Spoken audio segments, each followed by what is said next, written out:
రీసెంట్గా CA intermediate and CA final exams complete అయ్యాయి. As a CA నాకు తెలుసు ఎగ్జామ్కి అండ్ రిజల్ట్స్కి మధ్యలో మైండ్ సెట్ ఎలా ఉంటుందో. Hi, I'm CA Pradeep Kumar. I would like to share a small story with you. నేను సీఏ గురించి ఎప్పుడు డిస్కషన్ వచ్చినా కూడా నా జూనియర్స్తో కానీ ఆర్టికల్ ట్రైనీతో కానీ ఒకటే చెప్తూ ఉంటాను. జనరల్గా నేను సీఏ చేయగలిగినప్పుడు ఇండియాలో ఎవరైనా సీఏ చేస్తారో అని చెప్తూ ఉంటాను. There is a reason for that. Because నేను ఒక తెలుగు మీడియం స్టూడెంట్ని from very remote village. I did my 10+2 in government school and government college, APRGC. And I'm from very poor financial background. Ivanni nenu negative sense lo cheppatledu because those are the things that drive me so strong to do something new. I'm glad that I took a decision to join a CA at that time, means 2010. So I started my CA in 2010 and I completed my CA final in 2019 May. It's very long journey.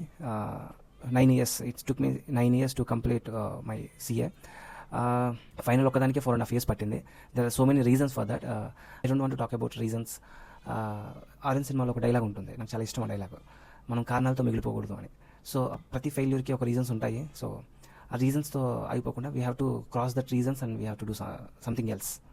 Only thing that drive me so strong is never quit nature. నాకు చిన్నప్పటి నుంచి ఆ nature ఉంది. So నాకే కాదు, నేను నా ఫ్రెండ్స్ని కూడా చూశాను at the time of preparation. వాళ్ళు మ్యారేజ్ అయ్యాక, ఒకరికి అయితే బాబు పుట్టాక వాళ్ళకి సీఏ పాస్ అయ్యారు.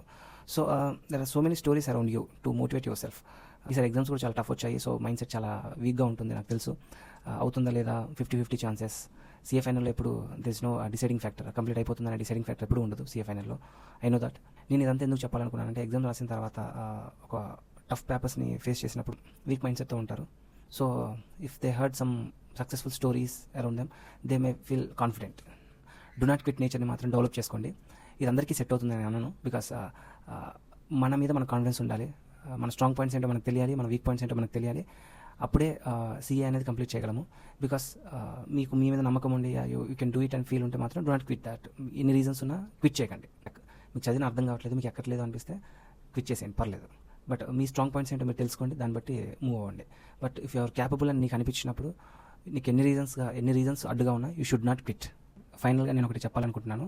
నేను జనరల్గా పూరి జగన్నాథ్ గారి పోడ్కాస్ట్ వింటూ ఉంటాను. వన్ ఆఫ్ ద పోడ్కాస్ట్లో ఆయన మెన్షన్ చేస్తారు, మన ట్రైన్ వచ్చేంతవరకు మనం వెయిట్ చేయాలి. టైం అయిపోతుంది కదా అని చెప్పి వేరే ట్రైన్ ఎక్కిస్తే మనం వేరే డెస్టినేషన్కి వెళ్ళిపోతాము. సో మీ ట్రైన్ వచ్చేంతవరకు వెయిట్ చేయండి. Keep on trying. All the best for your results. Thank you.